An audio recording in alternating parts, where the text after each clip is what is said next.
What's up? I'm Alex from learnbeachallfast.com, and here's the thing with this video. So firstly, it is going to be about attacking technique, and attacking technique videos are some of my most watched ones on this channel, so you're probably gonna want to watch this video.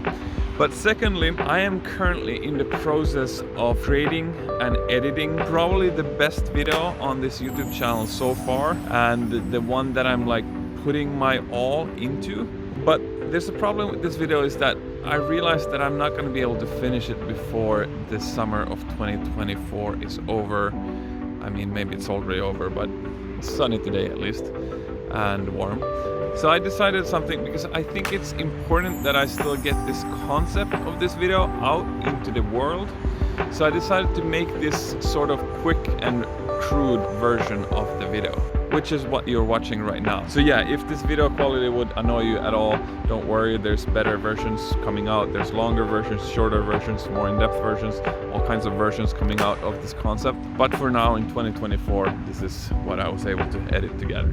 But yeah, if you enjoy attacking technique and find it an interesting topic, I think you're gonna enjoy this video. And I think you're gonna find it unique, something that you have never seen before. So with all of that being said, let's jump straight into it.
Which is basically this elbow that extends and snaps the wrist on top of the ball, which can also give speed to the ball in itself.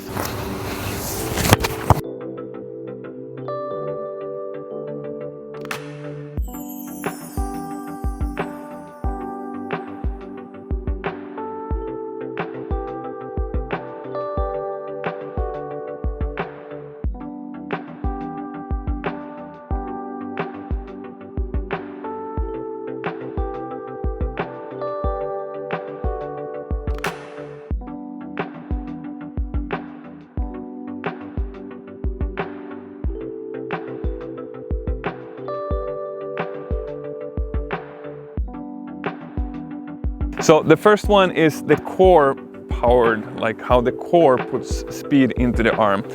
There's this point here at the hip and this point here at the shoulder. When those stretch and extend from each other, there's like a rubber band effect, and that swings the arm forward basically. So I will call that a core powered hit from now on.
Hey, so I've basically never had any ads in my videos. I never had any in-video ads. I barely have any YouTube ads. I really wish that this is a project where people come and get the content that they're looking for and nothing else. However, for the first time, I wish for the growth of this project that you can deal with a little slight interruption for just a minute. So I know that a lot of you guys out there, you do like my videos, you wish I would create more of them, and you want this project to get better, and you want more of whatever this brain is putting out in these videos. So I have a little confession to make, which is I've done one huge mistake throughout all these years that I've been creating this project. I've been thinking that the main metric that I need to grow is YouTube subscribers. And that has worked to some degree. There are some subscribers now. But what I've realized is that the YouTube algorithms, they sort of destroy me if that is my main thing that I'm going for. Because when I put out announcements here on YouTube, well, they're not interesting videos that people really click on. So then even if I have 1,000 subscribers, almost no one sees them. And that's a huge problem for me if I want to create this into a sustainable project so that I can really produce a lot of these things for you guys. So yes, my mistake was that I did not pursue growing my email list as much as I did pursue growing YouTube subscribers. So I don't know if this mistake can be fixed now. I hope to some degree. I really want to ask you to join my email list. I know that there's a lot of you subscribed to me on YouTube and some people just watch me without being subscribed. Anyway, if you want more of these videos, please subscribe to my email list. And those who are on the email list know that I absolutely don't spam people. I think I've sent out 2 emails so far in all these years. So I'm probably the least spammy person to be following ever on their email list. But the thing is that sometimes I have really important stuff that I need to get out to you guys, and one of them is coming up soon, and I do really need a way to reach out to you guys. I can't just put out a video here and have, I don't know, 30, 40, 100 people watch it, and that's all the reach I can have. Not when it comes to like the survival of the project and stuff. So please join the email list. The link is gonna be the first thing in the description below, and soon I'm gonna first to the email list send out an opportunity that is a once in a lifetime opportunity for this project. If you join this thing, you will actually have decisions right, you will have voting rights about where this project is going to a certain degree and stuff like that. It's gonna really be the best deal that I will ever put out as a beach volleyball coach throughout my career. So I would really recommend you be on that email list, even if it's not for the growth of the project, just for the growth of your beach volleyball career. Okay, thanks for listening to this message. Now let's get back to the video.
Okay, so lastly on the menu we have 2 techniques left, both of which allow a full jump and a low elbow swing, which is a combination that you have not seen so far on the menu.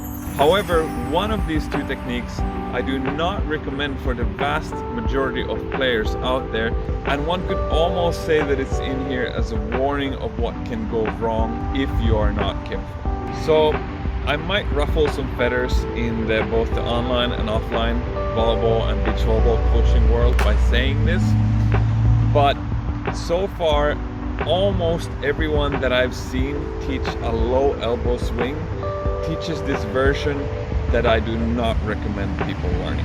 So basically, the people that want to learn a low elbow swing are often people that do have a high elbow swing. And if you, as a natural high elbow swinger, go and perform a max jump, and then with that jump, you force your elbow down. So you're max jumping and then you're forcing it down. What's gonna happen is that this thing is gonna take so much time in the air that you're gonna reach your jump is here, you're gonna reach the peak of the jump and you're gonna start falling downwards, and then you're gonna swing the ball.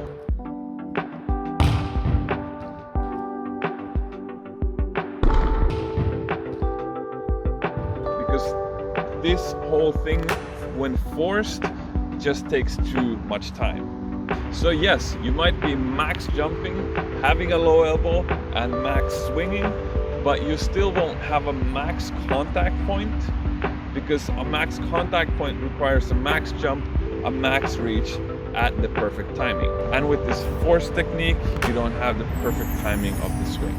And that leads to you doing more hitting errors, and also the blocker and defender having an easier time overall to stop you. So this technique where we force the arm down, I actually call it the Kamikaze, because yes, it might be fun, you might get a lot of explosiveness and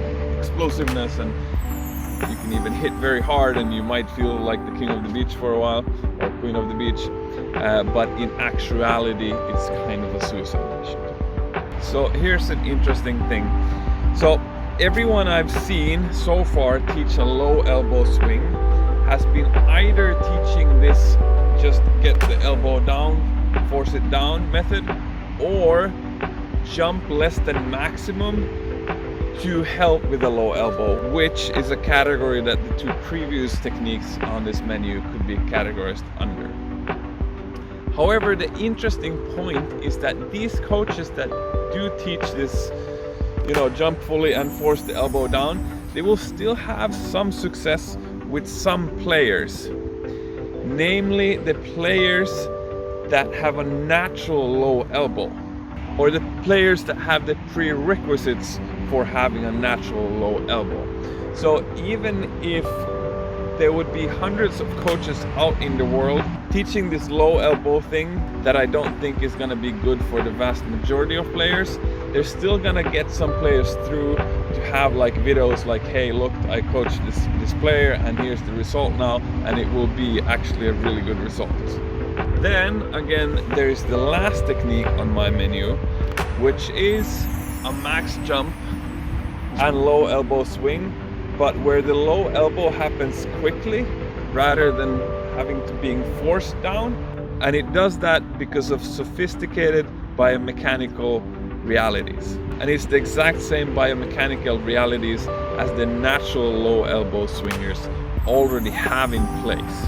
And these biomechanical realities took me almost 6 years to figure out how they worked. In the beginning of these 6 years, I was a natural high elbow swinging guy that just wanted to figure out how the natural low elbow swingers do what they do. And very early on this journey, I was able to do the Kamikaze technique where I would force my elbow back, but it took me almost 6 years of intense thinking, studying, experimentation, trying different things until I figured out the way to get the elbow to naturally come back low almost as I'm jumping, which then allows me to unleash and hit the ball at the peak of my jump rather than after. And this is what I for now will call the fast and low elbow technique. Actually, now when I think of it, Maybe I should call it the natural low elbow technique.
Performance-wise, this technique has it all.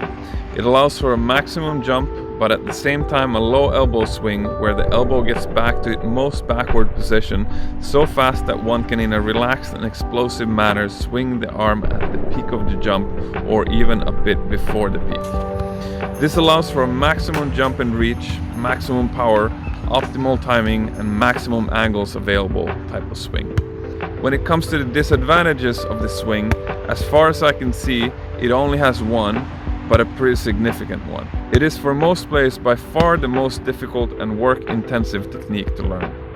It will for most people not only take technique learning work, so to say, but also work in the gym to make the body into one that actually has the capability to perform this technique in the first place.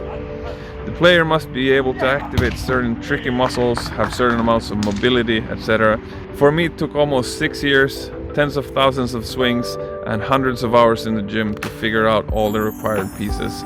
But in the future it will fortunately be possible to learn this technique with much less effort than I had to put into learning it.